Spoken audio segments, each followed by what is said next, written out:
Hello friends, Heidi here from Rain Country. God is good all the time. And I'm here today to talk about learning how to listen to your own body versus running to the doctor and getting tests done all the time. And now this is in no way to say that certain types of blood tests, urine analysis, and other types of tests that need to be done shouldn't be done. But it seems like we've become so dependent on these tests to tell us how we're doing, rather than learning how to just listen and pay attention to our own body's symptoms, learning to recognize them, and then thus knowing how to deal with them. So again, I want to clarify that I understand people who are diabetic and certain other ailments people are dealing with. Having regular tests done is important, and most diabetics need to test their blood sugar levels daily, if not several times a day. This is important, and I understand this. One of the things about that, though, is you can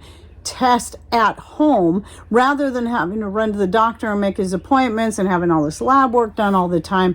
And that's more what I'm talking about.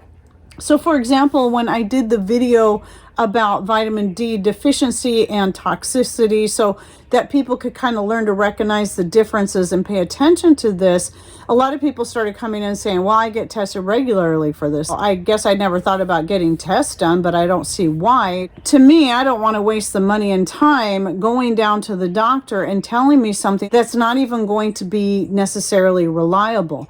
Because whenever you're having tests like that done, even your thyroid and cholesterol levels, and especially blood pressure, by the way, all of that is going to depend on the time of day it is, what you just ate, how active you've been recently, or how stressed out you might be at the moment, such as blood pressure. You can be stressed out just from going to the doctor, and then your blood pressure is going to show as being very elevated. That's normal.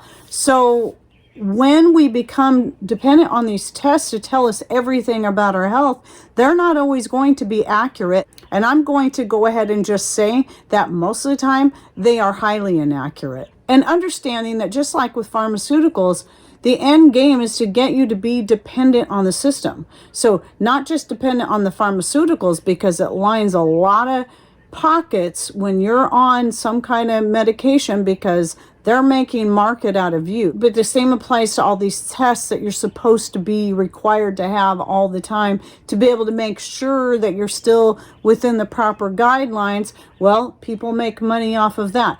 And that also keeps you dependent on the system to tell you how healthy you are.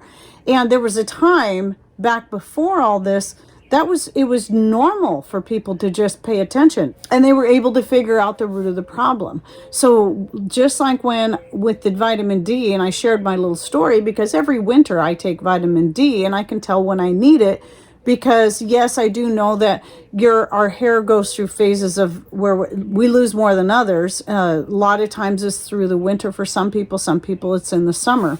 But as I paid attention to my body, I found that whenever I started losing my hair in greater amounts than what was normal throughout the rest of the year, if I started taking vitamin D supplements, because it was always at the time I was getting the least amount of sun, then it would immediately stop. But this last year was different. And I believe a lot of it's because I started taking the vitamin D early, even while I was still getting out and doing gardening in the fall, rather than waiting for the hair loss to start. And then I started losing my hair in great amounts when I started taking double the amount like I sometimes would in the winter.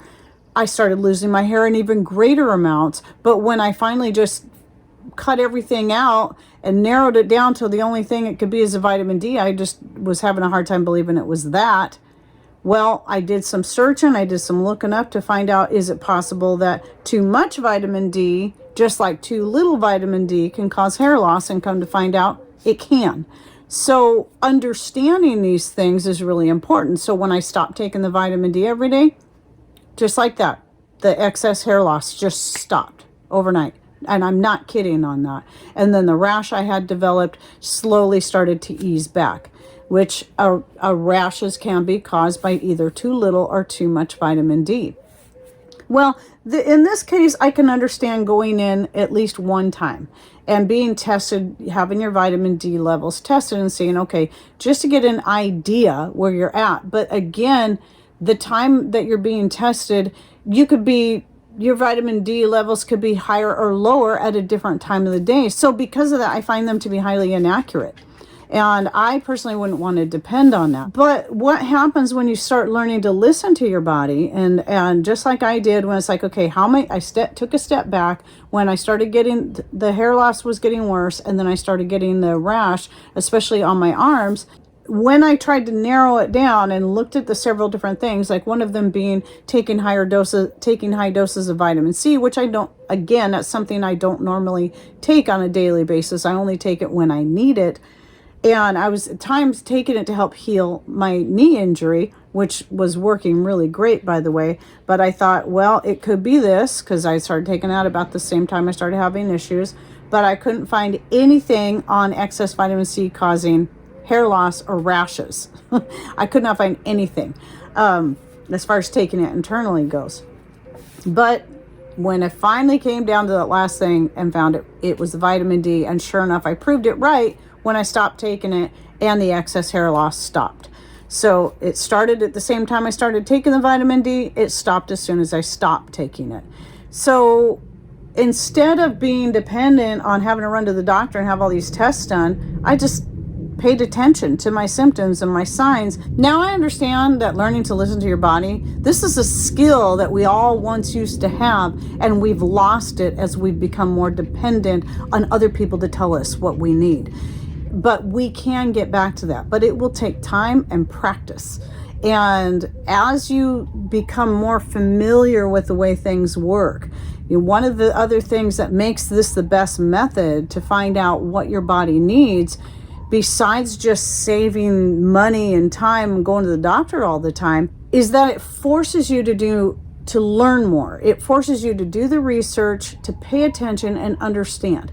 And the more you start to understand, the more you can start even understanding other things, the way other things work. So when you have this symptom, and this last time you were able to trace it back to this particular thing, well, you start having the symptom again, maybe later on, it could be unrelated to the initial problem, but because of the research you already did, you might be able to much quicker figure out what's causing that.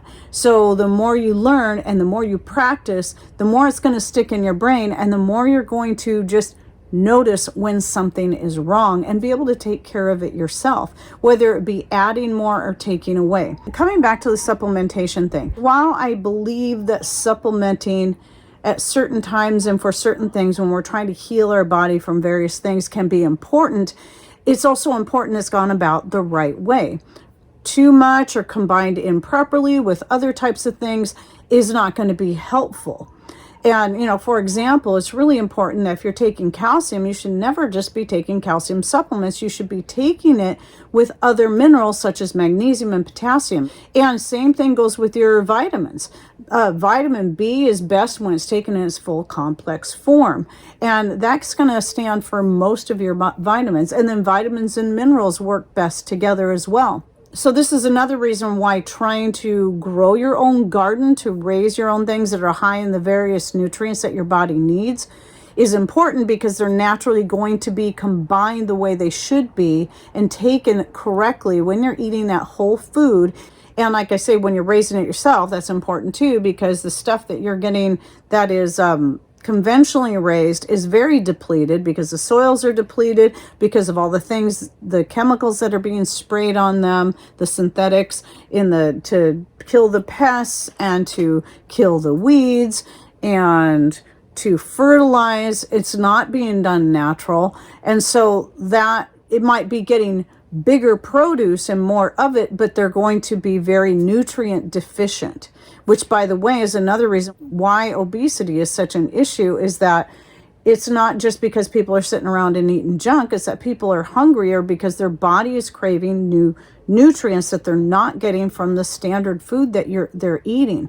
But if you can't grow a garden, then this is why spending a little bit of extra money on getting some good organically raised produce or healthy raised meats or even wild caught if you can, you're going to be getting the most from your food by doing that, and spending that little bit more, or spending the little bit more time it takes to grow it yourself.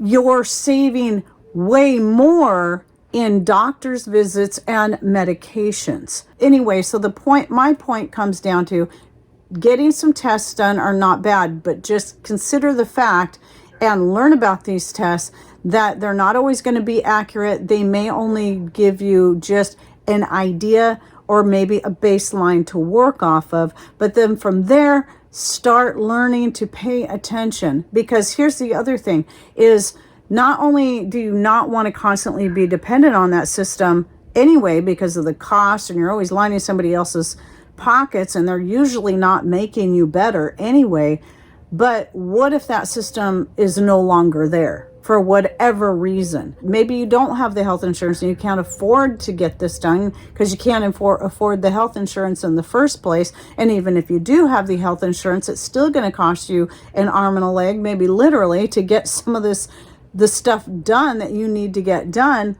and you can't afford it. Well, if we can become less dependent on that system and we don't need it, then if it's not there for us for whatever reason, we can learn how to take care of ourselves just like people used to do. I'm not saying all doctors are bad. We need doctors. They are important. But we also need doctors that truly care about us and care about their patients and want to actually make us better, not get us addicted to yet another medication or having constant tests done just so that they can keep living the high life. Again, not all doctors are that way. There's many doctors that got into this because they truly cared about people, and they still do. And those are the doctors you want to try to look for. And you'll know, especially if they at least give you the option that, well, there's this medication, but you can also try doing this and see if that works. But doctors even have to be careful about saying that because they can lose their license simply by giving you another option to be healthier. So those are some other things to keep in mind. A lot of times doctors are tied by the rules that are constantly changing and being set for them. So again, it comes back to learning how to take your health into your own hands as much as you possibly can. Even being prescribed supplements. Remember, supplement companies stand to make a profit off of you as well. So getting you to believe that you need all these supplements is just another way for somebody to make money. Doesn't mean they're all bad. It doesn't mean that you shouldn't take them from time to time. But it does mean just use a little common sense and start thinking through this and see, okay, who stands to make money off of me taking this? And what if I have a better option? Or what if I don't need this in the first place? So anyway, any thoughts, ideas, comments, suggestions you would like to share, please put those in comments down below. It's good to have the feedback and interact and just learn from each other, especially when it comes to people's experiences. And I really like to hear how many people have learned to step away from that, learn to take their health into their own hands, and stop being so dependent on a system that's constantly telling us what we should and shouldn't do. All right, well, I hope you enjoyed this video. Thanks for watching. Take care, and God bless.